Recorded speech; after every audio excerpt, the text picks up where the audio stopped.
2014 के आम चुनाव में बीजेपी की टैगलाइन थी अब की बार मोदी सरकार। 2019 के लोकसभा चुनाव में फिर एक बार मोदी सरकार और मोदी है तो मुमकिन है।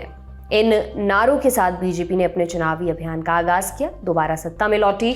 वहीं 2019 के आम चुनाव में कांग्रेस ने अब होगा न्याय का चुनावी नारा लॉन्च किया था।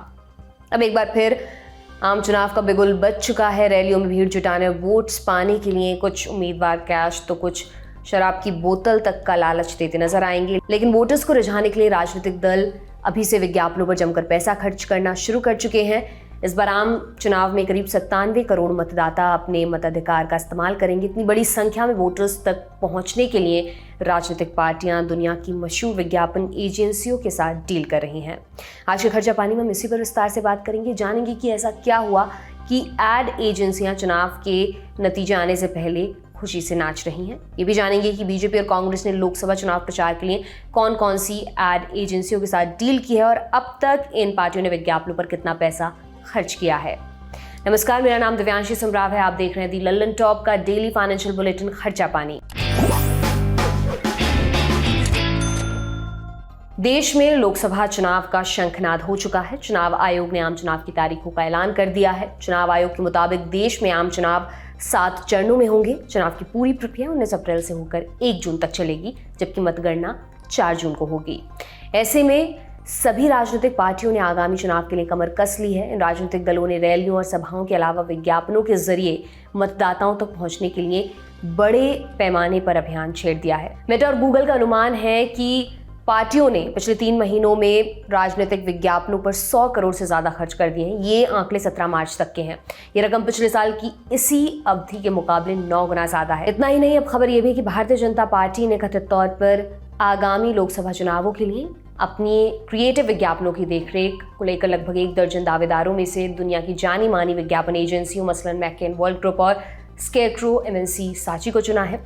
इकोनॉमिक टाइम्स की एक रिपोर्ट में ये जानकारी दी गई है। रिपोर्ट में ये भी कहा गया कि इस बात को लेकर अभी स्थिति साफ नहीं हो पाई कि मशहूर विज्ञापन एजेंसी ओगिल्वी और एफिकेसी को इस बार बीजेपी की तरफ से मतदाताओं को रिझाने के लिए विज्ञापन बनाने का काम दिया जाएगा या नहीं। इसके अलावा भाजपा कथित तौर पर डेटा और डिजिटल विज्ञापनों के साथ साथ सोशल मीडिया अभियानों को संभालने के लिए 3 से 4 स्वतंत्र एजेंसियों के चयन करने की भी प्रक्रिया में है। वहीं कांग्रेस पार्टी ने अपने चुनाव अभियान का नेतृत्व करने के लिए जानी मानी विज्ञापन एजेंसी डीडीबी मुद्रा को चुना है। बिजनेस स्टैंडर्ड में छपी एक रिपोर्ट में गूगल के आंकड़ों के हवाले से ये जानकारी दी गई कि इस साल जनवरी के बाद से अब तक भारतीय जनता पार्टी ने सबसे अधिक विज्ञापन दिए। आंकड़ों के मुताबिक बीजेपी ने गूगल पर विज्ञापन के लिए करीब 31 करोड़ रुपए खर्च किए हैं। इस दौरान कांग्रेस ने केवल 18.8 लाख रुपए ही खर्चे हैं। कुल धनराशि यानी 100 करोड़ का करीब 86% पैसा वीडियो विज्ञापनों पर खर्च किया गया। बाकी 13.6% धनराशि फोटो फॉर्मेट वाले विज्ञापनों पर खर्च की गई। अब समझते हैं इस साल लोकसभा चुनाव में राजनीतिक पार्टियां विज्ञापनों पर कितना पैसा खर्च करने वाली हैं। सेंटर फॉर मीडिया स्टडीज की रिपोर्ट में यह अनुमान लगाया गया कि भाजपा ने 2014 से 2019 के लोकसभा चुनावों तक विज्ञापनों के मद में कुल 27,000 करोड़ रुपए खर्च किए। लेकिन 2024 के लोकसभा चुनाव में विज्ञापन का बजट 2019 की तुलना में 30 से 40% बढ़ने का अनुमान है। ग्रुप एम साउथ एशिया के सीईओ प्रशांत कुमार ने इकोनॉमिक टाइम्स को बताया कि हमें लगता है राजनीतिक पार्टियां चुनाव प्रचार बजट का 55% हिस्सा डिजिटल मीडिया व विज्ञापन पर और 45% हिस्सा अन्य चुनावी प्रचार तंत्र पर खर्च करेंगी। उन्होंने कहा बीजेपी और कांग्रेस पार्टी मुख्य रूप से चुनावी प्रचार प्रसार पर ज्यादा पैसा खर्च करेंगी, जबकि क्षेत्रीय राजनीतिक दलों का चुनावी बजट विज्ञापनों पर ज्यादा खर्च नहीं होगा। एक अनुमान के मुताबिक अकेले प्रिंट मीडिया जिसमें अखबार, मैगजीन आते हैं वगैरह को राजनीतिक दलों से 300 से 350 करोड़ के विज्ञापन मिल सकते हैं। आंकड़ों के मुताबिक सत्ताधारी पार्टी बीजेपी ने पिछले साल 5 दिसंबर से 3 मार्च 2024 के बीच ऑनलाइन विज्ञापनों पर 37 करोड़ रुपए से ज्यादा खर्च किए। ये आंकड़ा भाजपा की मुख्य विपक्षी पार्टी कांग्रेस से 300 गुना ज्यादा है। इंडिया टुडे की ओपन सोर्स इंटेलिजेंस टीम के विश्लेषण के मुताबिक भारतीय राष्ट्रीय कांग्रेस और इसकी कई इकाइयों द्वारा ऑनलाइन कंटेंट प्रमोशन पर केवल 12.2 लाख रुपए खर्च किए गए थे। इस दौरान गूगल और फेसबुक और व्हाट्सएप की पेरेंट कंपनी मेटा पर अपने कुल ऑनलाइन विज्ञापन खर्च में से कांग्रेस ने राहुल गांधी के फेसबुक पोस्ट को बढ़ावा देने के लिए 5.7 लाख रुपए खर्च किए। राहुल गांधी अपनी भारत जोड़ो न्याय यात्रा के जरिए भारत का दौरा कर रहे हैं। आज तक की एक रिपोर्ट बताती कि आंध्र प्रदेश की सत्तारूढ़ वाईएसआर कांग्रेस पार्टी 4 करोड़ रुपए के साथ भारत की राजनीतिक विज्ञापन खर्च लिस्ट में दूसरे पायदान पर है। इसके बाद उड़ीसा की बीजू जनता दल यानी बीजेडी ने 51 लाख रुपए, तेलुगु देशम पार्टी यानी टीडीपी ने 39.5 लाख रुपए और ममता बनर्जी की पार्टी तृणमूल कांग्रेस ने 27 लाख रुपए खर्च किए हैं।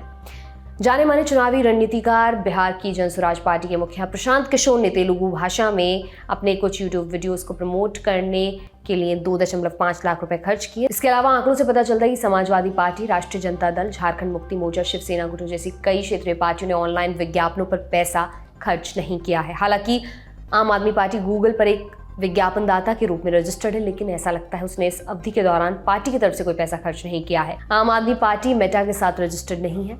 डेटा सेट से पता चलता है कि shadow networks BJP, YSR Congress party, Tamil Nadu की द्रविड़ मुनेत्र कड़गम यानी डीएमके और बीजेडी सहित कई पार्टियों के समर्थन में खासकर मेटा पर पेड राजनीतिक कैंपेन चला रहे हैं। सिर्फ इतना ही नहीं, एक दूसरे को ट्रोल करने के लिए भी पार्टियां खूब पैसा खर्च कर रही हैं।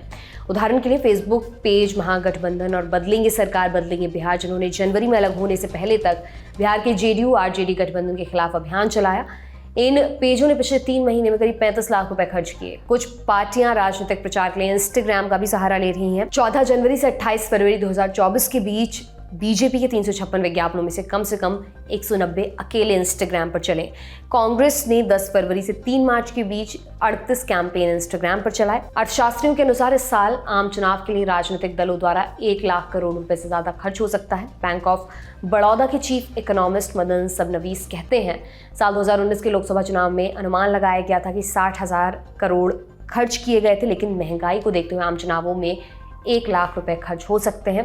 इसमें से काफ़ी पैसे कैश में खर्च होंगे और इनका कोई हिसाब नहीं होगा। सेंटर फॉर मीडिया स्टडीज के एक अध्ययन में कहा गया कि 2024 के लोकसभा चुनावों में लगभग 1,20,000 करोड़ रुपए का खर्च होने का अनुमान है। वहीं चुनाव आयोग ने सभी पार्टियों को चुनाव की घोषणा की तारीख से लेकर चुनाव प्रक्रिया पूरी होने तक केवल चुनावी खर्च को आयोग के साथ साझा करना अनिवार्य कर रखा है। हालांकि इस बात की सीमा है कि उम्मीदवार प्रचार पर कितना खर्च कर सकते हैं, लेकिन पार्टियों पर ऐसी कोई रोक नहीं है। साल 2022 में चुनाव आयोग की तरफ से लोकसभा चुनाव में उम्मीदवारों के लिए चुनावी खर्च की सीमा 70 लाख रुपए से बढ़ाकर 95 लाख रुपए कर दी गई।